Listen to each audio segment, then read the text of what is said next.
Alright guys, so I want to talk about how to fix your Roku not connecting to the Wi-Fi. So maybe a few things to check inside of Roku, and then we're going to take a look at a few things inside of our router just to make sure that everything is set up the way it should be. So first, in the Roku, we're going to go over to the settings here, and then network, and then I'm connected currently, but if you're not connected, it'll say, you know, not connected.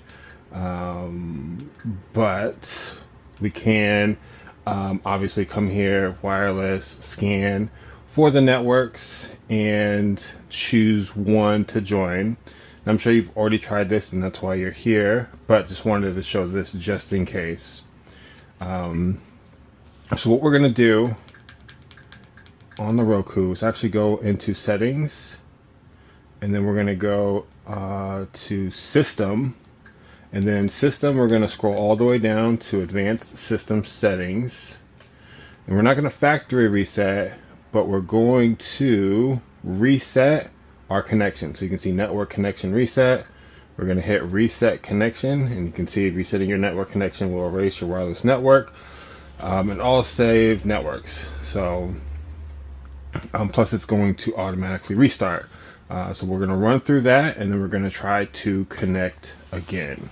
Now, if that's not the issue, there's a few other things that we'll need to check, right? And one of them, you'll probably need your phone, or at least to be able to log into the back end of your router. But if your router's too far away from your TV, try to move it closer. That could be an issue. We have a very old house, so you know, my router's kind of far away, and the connection kind of goes in and out because the walls are thick and stuff like that. Now, inside of your router, I have an Eero. There should be a setting called band steering. It's actually called something different on here, but essentially what it's doing, your router is doing automatically, is jumping between your 2.4 and your 5 gigahertz. And 2.4 is fast, but it's short distance. 5 is a little bit slower, but it can go long distance. And if we're jumping between both of those automatically, it kind of degrades our Wi-Fi connection. So we want to turn that setting off. So I'm going to show you how to do this in Eero. It likely is a little bit different, or could be named differently in your app. But I'm going to go to settings, and in settings, we are going to look for advanced networking. And then you can see right here, this section is called client steering. Okay. And if I hit the info button, so you see here that there's band steering and node steering, and they can pick which one it's going to connect to, and that could be causing your issue. So we're going to turn that off, actually.